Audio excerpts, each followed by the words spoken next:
Welcome to the Podnews Weekly Review. Just before we start, this is Future James jumping in and saying that we recorded this before the announcement of Apple Podcasts transcriptions. In fact, I had actually seen it through Apple, but we weren't allowed to talk about it. And I didn't know when we were allowed to talk about it, so we didn't talk about it because we're good like that. Anyway, that means that some of what you hear in this week's episode will be out of date. Sorry about that. But here it is. It's Friday, the 26th of January, 2024. The last word in podcasting news. This is the Podnews Weekly Review with James Cridland and Sam Sethi. Yes, I'm James Cridland, the editor of Podnews. And I'm Sam Sethi, the CEO of TrueFans. In the chapters today, Libsyn's Rob Walsh asks, is Podcasting 2.0 clear enough? The Digital Marketing Act rolls out on March the 7th, but what could that mean for podcasting? And Odyssey, which recently filed for bankruptcy protection, has a new business plan. This podcast is sponsored by Buzzsprout Podcast Hosting Made Easy, with easy and powerful tools, free learning materials, and remarkable customer support. From your daily newsletter, the Podnews Weekly Review. Now, James, in Podnews Daily, you highlighted the Libsyn podcast called The Feed with Elsie Escobar and Rob Walsh. And I don't normally listen to that podcast, I'll be genuinely honest and say. But this one seemed to be an interesting one. Halfway through, they talk about, is Podcasting 2.0 clear enough? In the episode of The Feed, which is the official Libsyn podcast, they talk about poor app support, and they talk about the fact that, you know, podcasting in general isn't very good with Podcasting 2.0. Do you want to play the clip? Podcasting 2.0 is not one thing. It is many, many different items, none of which are supported by Apple Podcasts or Spotify. Actually, less than 1% of all downloads to aggregator apps come from apps that support any of the Podcast 2.0 specs. This is something you do not hear the Podcast 2.0 proponents mention. There's virtually no support on the listener side per aggregator apps, which is where it's supposed to matter most. Well, there we are then. That's us told. What a waste of time we're spending. Well, before we go on to talk about whether Podcasting 2.0 and what it should or shouldn't be doing going forward in 24, I'd just like to point out on this one, as an app developer, when Rob says it's poor app support, Libsyn calling out apps is rich, coming from the hosting company that only supports one podcasting tag, the lock tag, and that was only for them to try and stop people leaving to go to Anchor. And when Libsyn's public-facing podcasters say time and time again that the Podcasting 2.0 support is simple, you just have to go back to Libsyn 4, the previous version of their platform, in order to use it, because Libsyn 5 doesn't support it. I think they need to start to fix their own house before they start to talk about other people's houses. Sorry, just had to get that out. Well, and it certainly seems to be that there were differing conversations going on in that one podcast, because there was Rob taking every opportunity that he possibly could to say that Podcasting 2.0 isn't being supported by anyone and it's a complete waste of time. You've also got Elsie, who says that she finds it really quite interesting, but she also says it's really difficult to explain to the audience. The majority of folks don't have as much knowledge about the technicalities of podcasting in the first place. The mere having to explain an RSS feed to somebody, just the feed itself, is a challenge because folks don't get that part yet. And being able to say things like, you don't upload your podcast into Apple Podcasts, just getting to that part is already a big challenge because folks don't quite get that. And then adding a bunch of more information to the whole thing is a lot more complicated and complex for somebody who hasn't understood what it is in the first place, right? I'm not negative about Podcasting 2.0 features, and I really find them exciting, but I'm at a loss as to how to communicate a lot of this in a simple manner.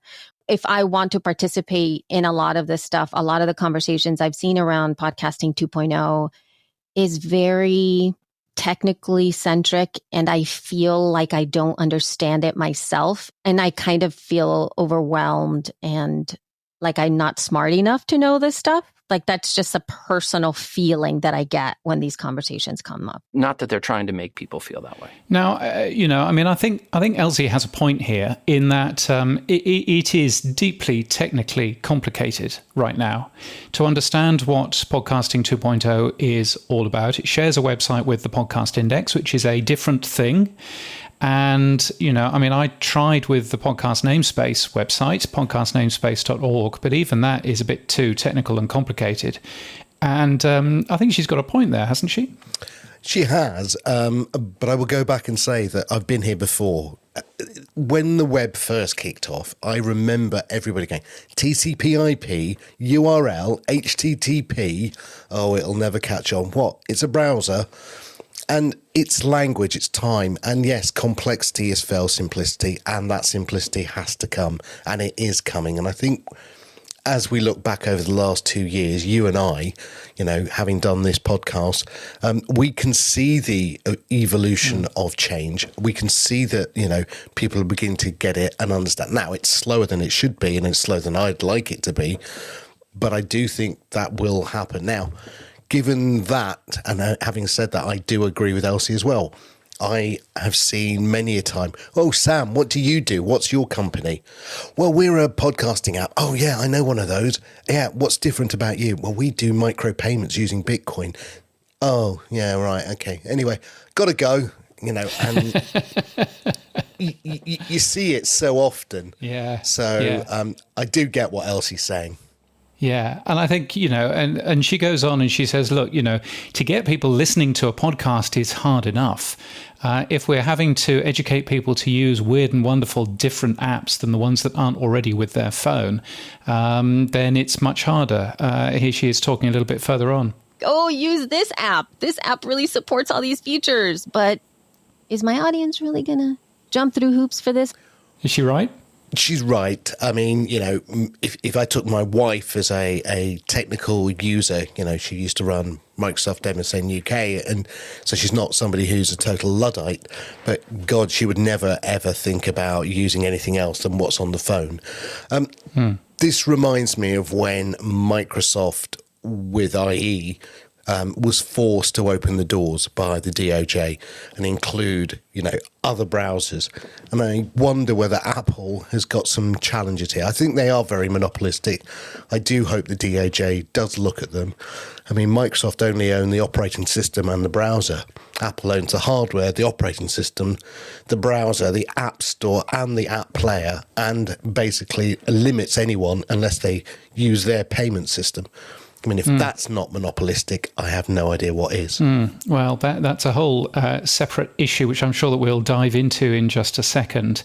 Daniel J. Lewis jumped into the conversation on podcastindex.social, basically saying, that there isn't really an official home that people can go and actually understand what Podcasting 2.0 is on the web. There's no Podcasting 2.0 website.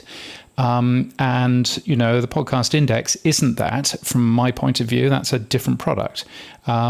So he's saying, can I build the official Podcasting 2.0 site on a new domain? And I think I've seen Adam Curry basically saying, yeah, go for it. He doesn't care about that sort of thing. He doesn't necessarily, want to end up running all of that. So I think that Daniel might do us all a favor and actually get a nice looking Podcasting 2.0 website up, which explains it for the consumer, which explains it for the people that Elsie is talking to, as well as explains it to the people like you and me who are, the tech people playing around with RSS feeds. Yeah, I mean, look, I hope Daniel does, do something with it. I mean, he did a great series of intro audio clips to talk about value for value and micropayments.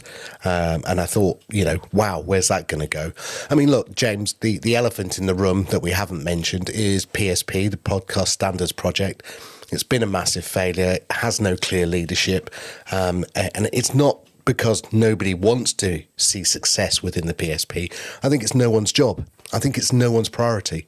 I think no one is given a role that says, go and do this. I think you and I have talked about in the past. I think there needs to be an evangelist for, podcasting 2.0, somebody who goes to every conference, who stands up and says, this is my job to tell you, the world, about what we're doing in this space, and to make it simple enough for people to understand and say, look, have a go, have a look, and here's where you can try it.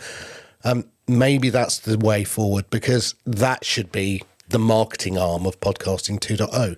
And maybe that's where Daniel's explanations and other marketing materials go into. Yeah, I think so. I think that would be certainly a helpful thing to do. And whether that's the Podcasting Standards Project, which is a little bit more, focused into the podcast hosting companies, or someone else funding that person, is worthwhile having a look at. But clearly that person needs to be funded in some way, shape or form. And I'm not quite sure where I see the money of that coming to. I have to say, and we've been saying the podcast industrial complex in the past, but I think that phrase is deeply unhelpful if we're trying to get people like Apple, Spotify, and other people involved in the namespace, understanding what the namespace is all about, understanding what all of these new features are all about. If we are also denigrating them in the very breath that we are saying, come and have a look at our stuff, then I can't necessarily see that being particularly helpful to anyone. So I wish that we would kind of stop doing that. That's not particularly helpful. Yeah, and I think, going back to what Rob Walsh said, basically, he's saying that less than 1% of all downloads come from apps that support the Podcasting 2.0 spec. That's not fair on all the other hosts. I would say, though, to give him some due, that the amount of traffic going through the new podcasting apps probably isn't significant right now to make people like Libsyn even think about. I often wonder, why would Libsyn not even start to participate in the Podcasting 2.0 space? And maybe that's an engineering issue. Maybe that's a budget issue. But some of it may... Well, no, I mean, it's because Rob is basically sitting there saying it's rubbish, nobody's doing it, we shouldn't be doing it, full stop. And for whatever reason, that's the way that organisation runs. And that's absolutely fine. If you want to make a podcasting hosting company where you don't innovate at all and you don't do any of those new features, then that's absolutely fine, because there'll be plenty to take your place. But I think, Rob's point, and he keeps on making that point all the way through that little segment of, but Overcast doesn't support it, but Pocket Casts doesn't support it, but blah, blah, blah doesn't support it. And he keeps on going all the way through and, and kind of twisting that particular knife. And I guess from my point of view, I would be just sort of tempering that by saying, well, we've all got to start somewhere. Is the long-term theory with someone like Rob Walsh that we should never innovate and never change anything to do with podcasting ever again? If that's the long-term theory, then fine. That's a long-term theory to have, but it's not necessarily one that I, entirely agree with. Yeah, I mean, the web itself was not driven by user demand. I remember being in the early days, and people talking about TCP/IP. I mean, Vint Cerf, made it simpler. I mean, pioneers created the platforms and the building blocks that led to the web that we have today. And I think we're seeing the same thing with podcasting. One of the things that I got so excited about over the summer with Podcasting 2.0 was value time splits and the remote item. And for me, the remote item is the hyperlink of podcasting. It's the ability to allow one podcast to link to another podcast and actually to pay, if they have a wallet and we're inclined to do so, the interview. So we could have, if the tools were there, paid for the clips that we've just played for Rob Walsh and Elsie. And, that's hyperlinking to other content. Now, those types of technologies take time to produce the UI and the UX interfaces that would make it simple and easy. I mean, because it's not easy, we just played it. But again, these are the sorts of advancements that we will see, and eventually in 2-3 years, it may be that time frame. It'll be, you know what, just send it to my wallet, sam@getalby.com, or even maybe not even getalby.com, maybe it's even personalised. And it's a normal set of the conversation. And, oh, yeah, you want to use my clip? Yeah, just, here's my wallet, just put it in, blah, blah, blah. I think we're just going through that painful learning curve. But it doesn't help when big companies denigrate what's going on. No, and I think, I would also say if you are going to turn around, allegedly the biggest independent podcast host in the world, and turn around and say, well, Apple and Spotify aren't using it, whose fault is that? If you're Libsyn and you simply haven't invested in this at all, and then you turn around and you say, well, Apple and Spotify aren't supporting it. Well, you're not supporting it either, and that's probably one of the reasons why. I may be saying that through a slightly different lens because, of course, we're sponsored by Buzzsprout, who are supporting a lot of these features.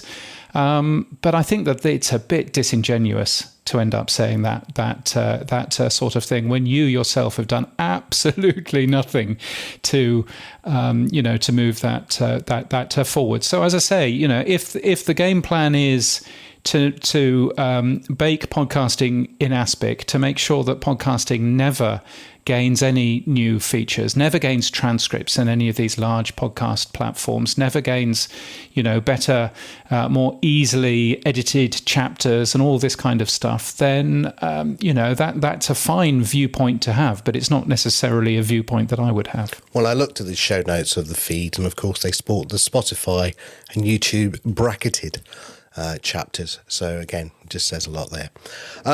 Now, moving on, James, because I could talk about this all day.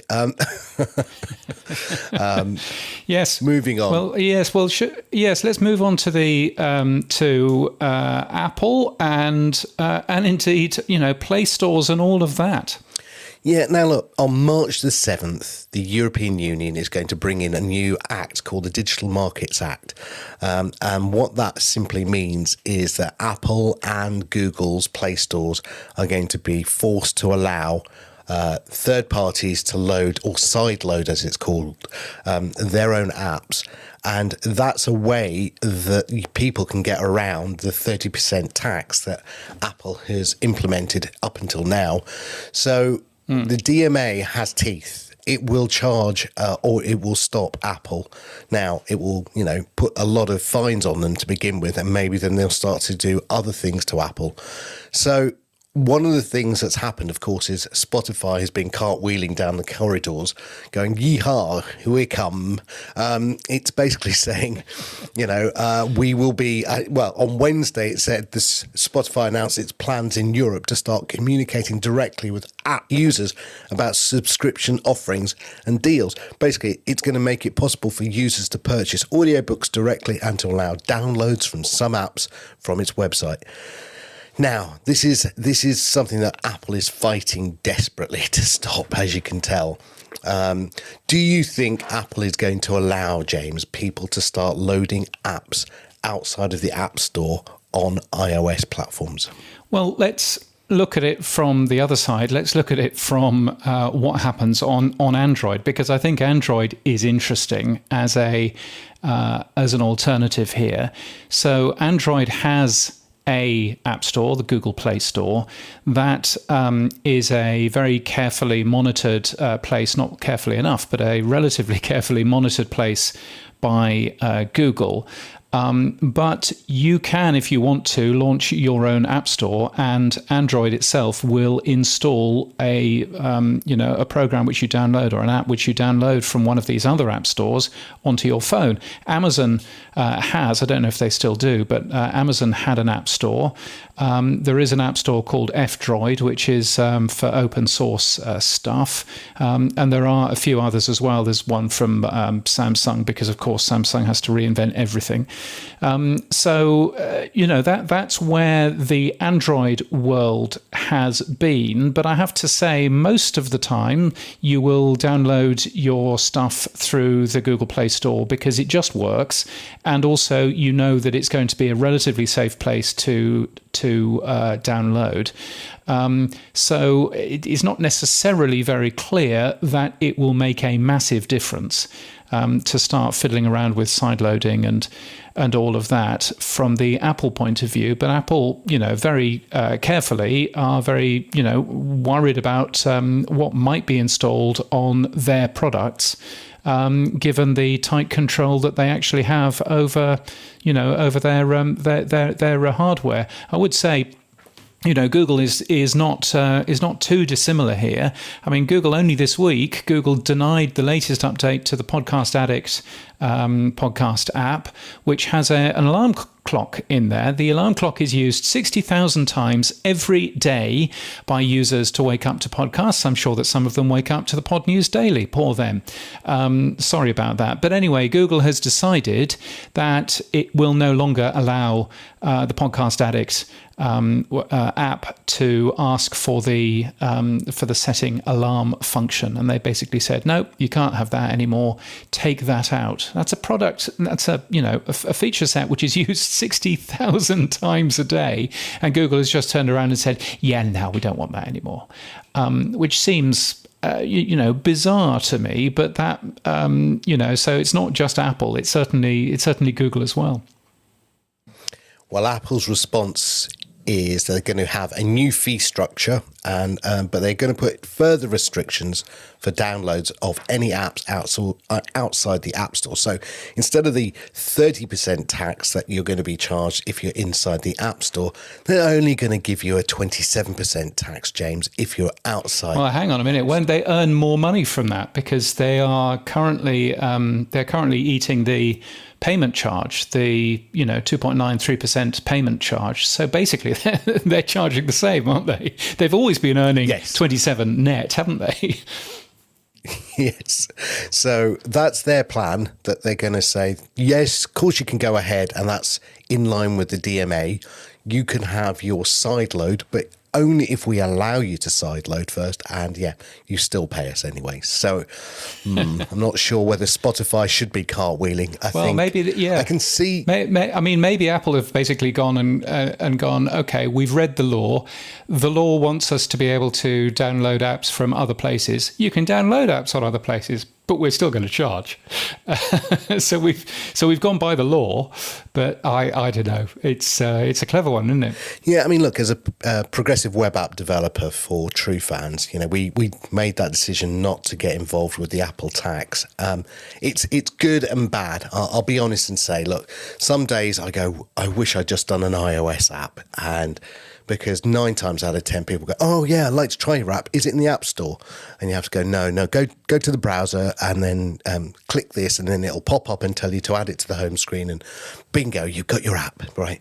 And they go, oh, no, well, I'll just go to the App Store. But on the other hand, the sword of Damocles hangs over all iOS apps, certainly in the podcasting 2.0 space, with Damus, as we saw in the past. I mean, Fountain at any point could suddenly have Apple going, yeah, there you go, not going to allow it. And I'm not saying I'd want ever that to happen, but that is the sword of Damocles that hangs over all of the iOS apps who do micropayments. So it's good and bad, and I don't know which way. I mean, if Apple are going to allow it but not really allow it, then nothing's really changed. Yes, no, indeed. Now, I find it absolutely fascinating, and I'm looking forward to seeing what happens in Europe, because, of course, it is only a Europe thing, and there are various things that the European Union have passed which has taken features away from their users. So it'll be interesting to see quite what that means actually once it actually starts. But there we are. Thank you very much also for the history lesson there, quoting some history from Sicily by Timaeus of Tauromenium from about 260 BC. So thanks for that. Yeah, that's English public school. It always comes useful sometimes. It's clearly what it is. Yes. Now, moving on then. The US broadcaster Odyssey recently filed for bankruptcy, James, but it has a new business plan. I never understand how this works in America. It's Chapter 13. You can just file for bankruptcy, chuck a couple of billion in the back pocket and say, yeah, well, thanks a lot. You're not going to pay that back. Oh, and we're back again. Hooray. And here's our new business plan. How do you do this? Yeah, who knows how they do this? And to be honest, looking at how Odyssey, or Entercom as it was, has performed over the last 10 years, why would you, as an investor, want to let the current management team off quite a lot of the money that they owe you, in only for them to carry on? I mean, it's pretty clear to me that new blood is needed at the top of that organisation. I'm sure that David Field is a lovely man, but you can very clearly see that in terms of business, that is not a great business and continues not to be a great business. So that's a weird old one. But one of the things that they have done is they have, as you say, announced a new business plan. This is actually a business plan that they had before they filed for bankruptcy. So it's not necessarily a brand new business plan, but nevertheless, it's become visible this week interestingly, through Inside Radio, which is a radio trade publication in the US, which is owned by iHeartRadio and by its competitor.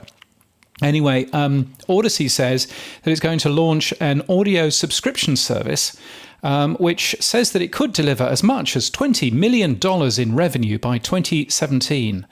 And someone emailed me and said, I wonder if you agree. $20 million in revenue for a subscription audio service is both extremely modest and entirely unachievable at the same time. And I think I would completely agree with that. What a strange old company. I mean, only 20 million. That's chicken feed, isn't it? Well, it is when you start to look at what Audio Boom was last week saying, just in one quarter turning 50 million. So, I mean, yeah, if you say by 2027, 2.5 years from now, or 3 years from now, we will deliver 20 million. That's like, what was that? Less than 10 million a year. Yeah. So probably 6 million a year. Well, woohoo! That's not worth getting out of bed for. Not when you are as big as they are, right? Not when you. No, indeed. So the second largest radio broadcaster in the US. They also, of course, own a number of podcast companies. Cadence 13, Pineapple Street. They own Podcorn, and they even own a podcast app as well called Memento. Why they would own a podcast app, who knows? But they also own Odyssey, the Odyssey app as well. You can always tell a radio company's app when you have to spell it. So there's Odyssey, there's Rover, R-O-V-A. There's one in Australia called Listener, Listnr, without any E's. There's one in Singapore called Audio, that's AWEDIO. and so it goes on. It's almost funny. Anyway, so yes, Odyssey, very strange old thing. Now, again, one of the things that Podnews Daily did was it points out from time to time apps or basically companies that are doing things a bit naughty. Yes. You pointed out there was a company called Elfsight, which is a podcast player widget that's been auto-downloading basically podcasts, and that counts as an IAB listen, James, doesn't it? Yes. So if you are, I covered a story back in 2018 about iHeart actually putting a preloading widget onto the front page of all of their radio station websites, millions and millions and millions of impressions, and then wondering why one of their shows was the number one in Podtrack. Well, basically it was number one in Podtrack because it was automatically downloading and nobody was actually having a listen to it.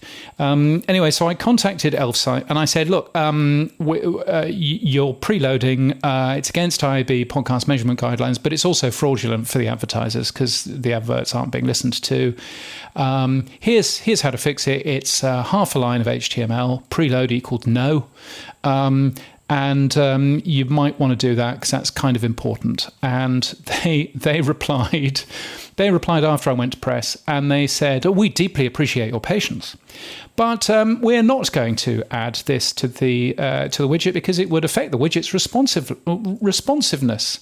And, our customers purchased a specific product with specific settings. And so, we can't make that change. And so we're not going to be doing that. But I've added it to our wish list.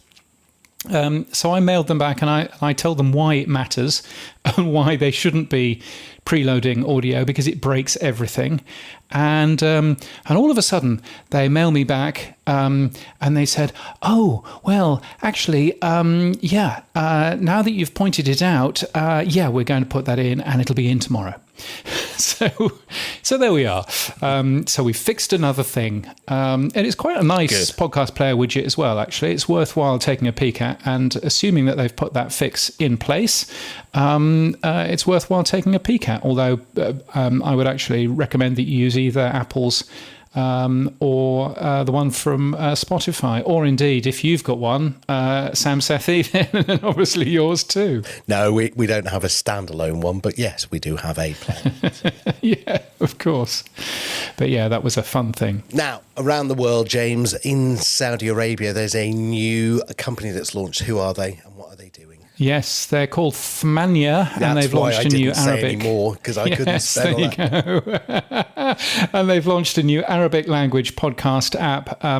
Podcasting really growing in the Arab states, particularly in Saudi Arabia, and they also run an ad network, which is a monetization service for podcasters as well. So interesting watching what's going on there.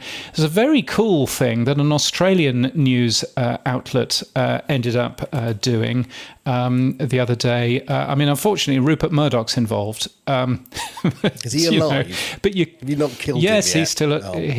he's still alive. Sadly, sadly you can't you can't move here without Rupert Murdoch doing something. Yes, so it's quite neat. So basically, it's a little tool that takes the latest news headlines from news.com.au, turns that into a piece of automatically AI voiced advert, and then makes that available in ads. And it's been running, apparently, in Acast ads here in Australia since November. Clearly, they're not targeting it to me, because I've not actually heard any of it. But I think, interesting to know. Would you like to have a quick listen as to what they sound like? Is Rupert doing this? Thankfully not. But here is the, apparently, AI voice. Many Australian cities are bracing for their hottest days in years, including Western Sydney, as experts warn of dangerous conditions in some areas. Now, that's not too bad a voice. It is AI, but frankly, it's quite difficult to know that it's AI. And they're being updated, every minute or so, from what I understand. So, I think it's pretty good. Yeah, look, again, given your radio background and when I was doing radio, being able to produce ads that quickly and being able to not have to have voiceover artists and all the rest of it and the time it takes, it's pretty cool. Yeah, it's not bad. Moving on to Mexico, Podimo appears... Well, the press release says Podimo has formed a strategic alliance with content marketing company Troop. But then once you read the press release a little bit further, it does sound very much like Podimo is essentially closing in the country. Troop will be running Podimo for Podimo in the country. And so, Podimo will have no staff of their own there, and it'll all be Troop folk. That's what it seems to be, reading through the, reading in between the lines there. But nevertheless, they have been splashing the cash in Mexico a lot, have Podimo. They say in the press release that they have thousands of subscribers for their $5 a month, platform, which doesn't sound an awful lot to me. Thousands of. So, interesting keeping an eye on that. But perhaps this is a step that Podimo is basically retreating a little bit from that market while still keeping a toe in. So, interesting to end up, seeing that. And there's a new thing going on in the UK where you are. a visualized podcast. Sam, what is a visualized podcast? No, back to you. What is a visualized podcast? Well, Bats it back. No idea. Well, it's a TV show, obviously, isn't it? That's what I would say.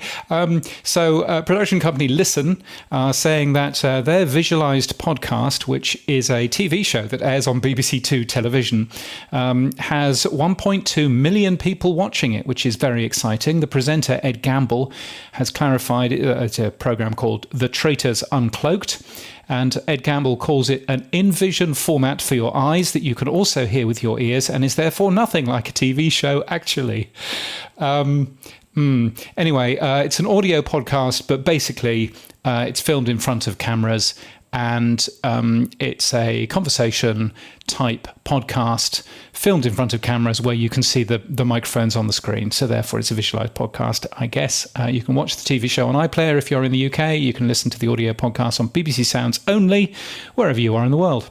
I mean, Newscast, which is on Thursday nights in the UK, is a visualised podcast then, because that's basically them showing them recording the podcast on TV. Yeah. I mean, Joe Rogan is a visualised podcast, I suppose, if you want to go that far. Let's not have this. No. Yeah, but yes. And staying in the UK, there's a UK-based podcast agency called Earworm who has announced plans to expand into the US. They've just signed a big deal with Salem, and they've jumped in there, which is all pretty good. Hey, let's have a look at some events, shall we? Indeed. Now, just finished is Podfest Expo, and also She Podcasts Unplugged. Good to see Jess doing that as well. And one other thing from that event, Todd Cochran, CEO of Blueberry, did a Podcasting 2.0 presentation there. He did ask all the apps to send him in screenshots, so we duly did. I haven't seen the presentation, but thank you, Todd, for doing that. And again, that goes back to it's taking time to get the message across to the normies, to the mass market. But, thanks to Todd and others like that, Kyron doing the Value for Value podcast, etc. Indeed. The message will seep through. And there's the Podcasting Hall of Fame as well, which happened at Podfest as well. Neither of us were there, not because we have anything against Podfest, although possibly against Florida, but it's a long way to go. And and I wish I'd like to go one year, but I went in 2018, I think, and it'd be nice to go again, but still. What else is going on? I mean, the one that I'm looking forward to is Podcast Movement. That's the next one that I'm looking forward to, Evolutions by Podcast Movement, which is towards the end of March. Amy Poehler has been confirmed as speaker at Evolutions by Podcast Movement. She's a stand-up comedian. She's an Emmy Award winner, and I am her warm-up man, which she must be delighted about. So still, there we are. So I will be unveiling the Podnews report card, which is coming back again this year. I'll be giving a whistle-stop tour of the year in podcasting and probably counting out how many people have lost their jobs. And a few affectionate jokes about the industry, if he can think of any, it says here. So I'm looking forward to doing a little bit of that too. And of course, the podcast show in London happening in May. We will be at Evolutions as well, Sam, won't we? We'll be doing this very show at Evolutions as well, from what I understand. Yes, we will. And no, I'm looking forward to going back to LA. It'd be nice to see a few people I haven't seen in probably 12 months. Yeah, I'm looking forward to it too. I've got 3 or 4 days prior to the event just to sort of decompress in the middle of a rather long trip. So looking forward to that too. And there are more events, both paid for and free at Podnews. Virtual events or events in a place with people. If you're organising something, tell the world about it. It's free to be listed. podnews.net/events. The tech stuff on the Podnews Weekly Review. You can always hear me slowing down while I'm reaching for the button /events. Anyway, this is the stuff you'll find every Monday in the Podnews newsletter, the tech stuff. Here's where we do all of the tech talk. Talk tech to me, Sam. Oh, this is the bit Elsie doesn't like us doing. This is where Sam talks. This is where Sam talks technology. Oh, see what I did there? No, I should do a podcast about that. Right. Yeah. Triton Digital. We talked about them doing AI and doing Alexa skills last week. Well, it looks like they're adding something called sweepers now, short jingles or presenter announcements. Is this a good thing, James? I don't know. I mean, here's what I hope it is. I hope it's a way of doing what we can actually already do on this very podcast and what quite a lot of people will have heard. You know, when we take a commercial break and I say, we'll be back after this. That is a little sweeper that goes in front of the commercial that you hear, in front of the ad. That you hear, and that is automatically put in by the Buzzsprout system. My guess is that that's what they mean by that, but it's always interesting to see that. That would hopefully mean that if the ad break isn't actually sold, then you'd never hear, we'll be back after this, which I hear an awful lot here in Australia, and then the ad break isn't sold, and then they just come back straight away. So still, there we are. RSS.com has made enhancements to its podcast pages. They've included an improved podcast player. They've played around with their featured community page, which is very nice, where you can see other people on the RSS.com platform. Fountain has launched again on Product Hunt. Yeah, now Product Hunt's really cool. It's basically a massive group of geeks who try and see new products and then promote them up and then make a big announcement and noise. And then basically the idea, and hopefully for Fountain and Oscar, and I really do hope it works, is that they go on to Product Hunt and then they get product of the day, which means that fundamentally more and more people have seen their listing on Product Hunt, clicked on the link for Fountain, gone to the Fountain website and downloaded the Fountain app. And again, I think Oscar's saying, look, if you can sign up to Product Hunt, please do, unless you already have an account, and then support us on the day. And then at the same time, we will be trying to promote Podcasting 2.0. So again, going back to what we were saying earlier, this is another way that we're going to hopefully see more people in the broader market hear about Podcasting 2.0 and try new podcasting apps. And so that was yesterday. I'm always keen to understand how Product Hunt actually does. I know that I've been promoted on it in the past and it did absolutely nothing. So I'm just sort of curious as to whether Product Hunt is just one of those things that the geeks talk about, but actually doesn't necessarily deliver much traffic. But perhaps I'm being slightly I think it's unfair. I mean, it's Chris Messina's heavily involved in it. Yes, I know. And I think if you can hit the zeitgeist of what people are doing, and it is pure luck. I mean, you have to put stuff on your website, promote it there, and then it's a bit like crowdfunding of money. You know, you have to get 20 or 30 people to pre-commit to that money, and then it looks like there's momentum, and then on that background of momentum, suddenly everyone goes, oh yeah, I'll put a bit of money into your crowdfund as well. But if you just went there day one with zero and just begged and borrowed and, will you come and fund me, nothing will happen. Yeah. And it's the same with Product Hunt. You have to have some momentum or movement up the chart very rapidly before the mass sees it, and then the mass goes, oh, that sounds interesting, I'll come and have a look as well. So yeah, there is a bit of a game. Sounds like a bit of a Ponzi scheme to me. It is. But if it was successful, then I hope it was, then I hope it's good. I'm an advisor for the company, so, I should probably be rather more positive. But I've just never really understood whether Product Hunt actually has any impact to any new launch anymore. I know that it did maybe 10 years ago, but as for now, who knows? Now, Alby, which powers the majority of the V4V payments in Podcasting 2.0, certainly does for my app, was down for 7 hours yesterday. They apologised after a patch update from one of their infrastructure partners went wrong. And this is one of the things that Adam worries about most, what will happen if Alby goes down, because it is, 9 out of 10 of the apps support Alby? Yeah, it's the glue, isn't it? It's the glue that is holding value for value together for a lot of people. What concerns me is it was down. There was no there was no communication that it was down. When it came back up again, there was literally one message saying, "Oh, we're back up. Sorry about that." A link to their status page says that they haven't had any problems, which is, I don't want to use the word lie, but that's a lie. So it's a real worry that, we've been trying to get something which is as decentralized as possible. But Alby, everybody has used the Alby platform because it's very nicely done. It's got really good APIs and everything else.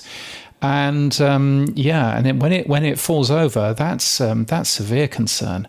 So I'm hoping that the Alby folk have taken that to heart and are not just putting in better procedures when the thing does fall over, but also are a bit more open in terms of when it does fall over and communicating that with everyone.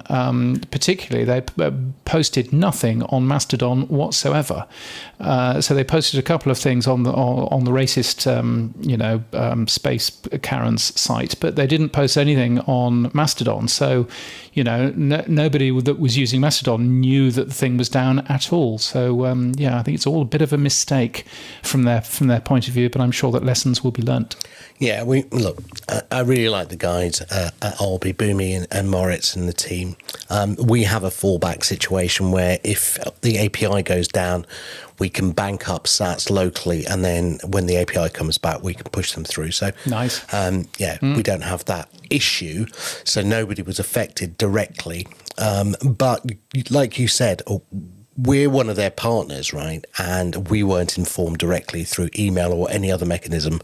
So, yes, they can make public announcements, but privately, every one of us who uses their API should have been alerted directly. And I wasn't, I can tell you that for certain.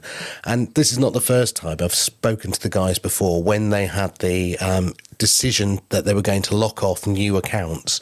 And they was like, oh my God, what are you doing? It was because they didn't announce it or talk to us in advance. We were just given this, oh yes, we've decided that anything more than 1 million sats in the account now, we're going to lock accounts. We had some other things. And we're like, well, what does that mean for us? And then eventually we've got a token, which means any new user signing up through Podverse or through TrueFans or Podcast Addict, we can still pass through new users. But that wasn't made clear at the time. And there are a few other occasions where they've changed the API on us. And we've gone, why is it broken? Oh, you've changed the API. Okay, well, we'll make the change then. Fine. But it's they've got to get a better partner program. That's what I'll say. Yeah. No, indeed. And what else we got? And finally, Fanlist, which is the artist that used to be known as Pod Inbox. They are now a podcast host. They're supporting premium podcast feeds. You host your show's premium episodes with them. They'll take 7% of your income, which is rather significantly less than Apple's 30%. So good to end up seeing Fanlist adding a little bit more of that. Boostergram Corner on the Podnews Weekly Review. Yes, it's our favourite time of the week. It's time for Boostergram Corner, and we've received, I think, 3 good boosts here, haven't we? Well, we have, yes. No, 2. I've just seen the third one.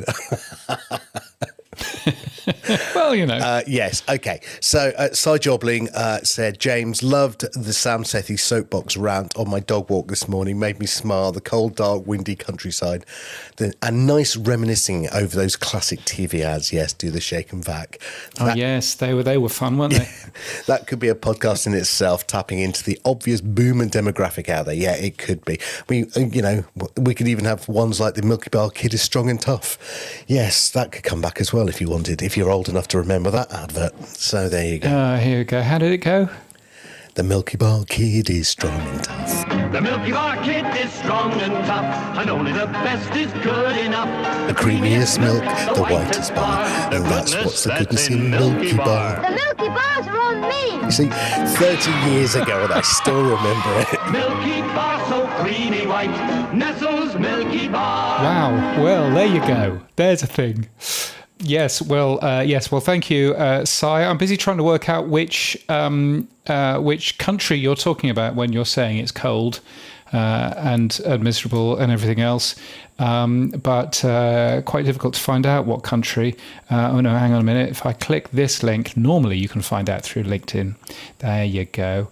A place. Yes, indeed, England. Yes, a place called Crick. I don't even know where Crick is. Where's Crick, Sam? No idea. No, Google it, mate. No idea on that one. Oh, am I going to have to Google this as well? Why do I have to do everything around here?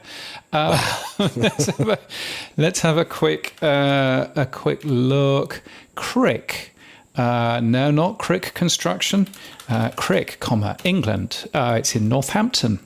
It's a village in West Northamptonshire in England. It's close to the border with Warwickshire. And it has a pub in it called the Wheatsheaf, and it has a Holiday Inn. It's next to the M1. There you go. It's a flyover county, isn't it? Yeah, absolutely. What does the Wheatsheaf look like? Oh, it's got the Wheatsheaf and the Red Lion, and it's got a co-op.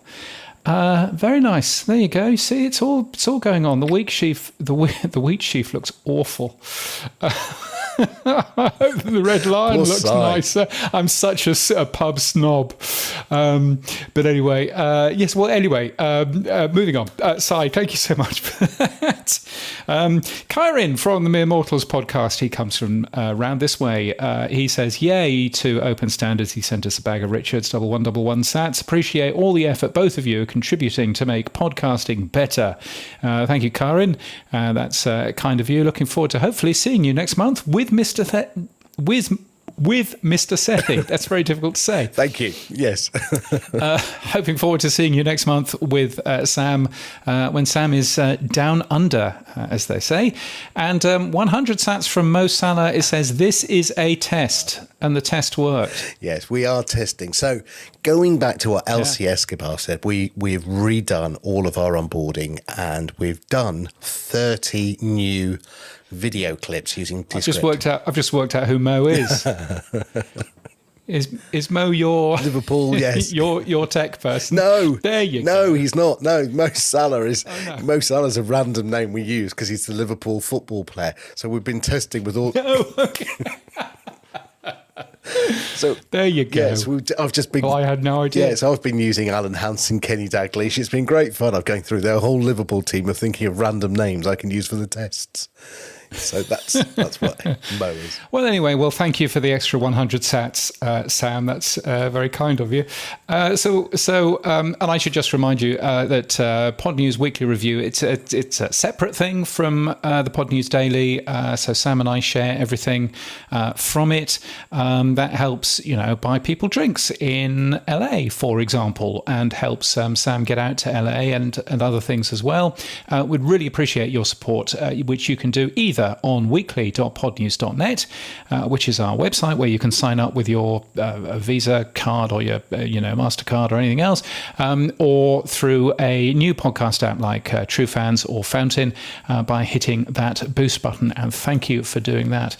What's happened for you this week, Sam? Well, thanks to you, James, we've been added to Podnews Daily on your website for the app. So we now have a little shiny icon when somebody looks up a podcast. If we have it within our index as well, we have a little True Fans icon. So yes, thank you for that.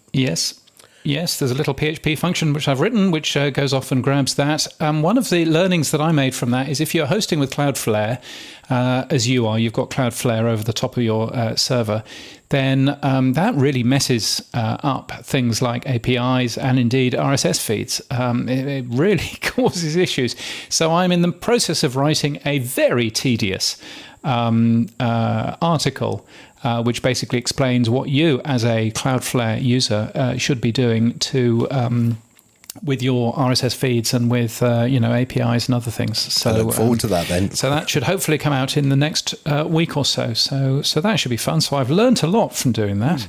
What else has True Fans been doing? Well, as I said, the whole week's been about me doing 30 plus short videos of each of the features and functions within True Fans, and then in our onboarding, we've actually now linked a little video clip. So if you want to know how to do a boost, or you want to know how to do a share or a clip, you can watch a 2-minute video, or less than 2 minutes in some cases, and you can earn some sats from doing that as well. So we're trying to make the podcasting 2.0 world a little less scary by showing people how to do things and giving them some sats as well as a reward for spending time watching the video. So there you go. Well, very nice. Very nice. James, what's been going on for you? Well, I have been having conversations around Radio Days Asia, which the planning for that is starting up. I am running a podcast track there, which is called Podcast Day Asia, powered by Podnews. I've managed to get the brand in there finally, so that should be good. It's in Kuala Lumpur in the beginning of September. So if you're in the Asian region and you're a good speaker and you want to speak, then please tell me. It would be lovely to know what you would like to end up speaking on. So that's all been quite fun, and also I might sound a little bit different this week, apart from the slightly croaky voice because of the air conditioning, because it's so hot. But the reason why I'm sounding a little bit different is I'm using totally different microphones than what I normally use. So I was sent last week from Earthworks Audio, I was sent a thing called an Ethos. And an Ethos is a very fancy microphone. It's a proper XLR microphone. It weighs a ton. It's carved from a single piece of aluminium, except they probably call it aluminum. And it's very, very fancy. But because it's an XLR microphone, it meant that I had to plug it into a sound box thing from Focusrite. Now, Focusrite advertised with Podnews about 3 years ago. They sent me a Focusrite Scarlett. What's it called? A Scarlett 2i2, and they sent me this thing, and I said, well, thank you very much. I've got absolutely no use for it. It's going to just sit on my shelf. So it sat on my shelf for the last 2.5 years, and now I'm using it and trying to understand how all of that works. So hopefully, I mean, you know, number one, hopefully this is recorded on the right microphone and not on my laptop mic, which I've done before. But also, secondly, hopefully it sounds, well, you know, a bit different. So, yeah, so I'm enjoying playing around with it. Not sure how long I'm going to be playing around with it, but it's a fun experiment, as they say. So, yeah, it's always fun playing with new technology and stuff like that. Sounding good so far, James. Sounding good so far. Well, I hope so. Otherwise, I've just recorded 90 minutes of of nonsense. Well, we have recorded 90 minutes of nonsense. That's a given. Well, oh yes, I think fair enough. Yes, absolutely. And that's it for this week. I was going to say thank you to our guests, but we didn't have any. But you can also listen to the Pod News Daily. You can subscribe to the Pod News newsletter for more of these stories and much more. You'll find that at podnews.net. You can give feedback to James and me by sending us a Boostagram, and if your podcast app doesn't support Boost, then grab a new podcast app from podnews.net/new podcast apps. Our music is from Studio Dragonfly. Our voiceover is Sheila D. We use Clean Feed for our main audio. And an Ethos mic and a Focusrite, USB thing. And we're hosted, and Hindenburg Pro. And we're hosted and sponsored by Buzzsprout. Podcast hosting made easy. Get updated every day. Subscribe to our newsletter at podnews.net. Tell your friends and grow the show. And support us. The Pod News Weekly Review will return next week. Keep listening.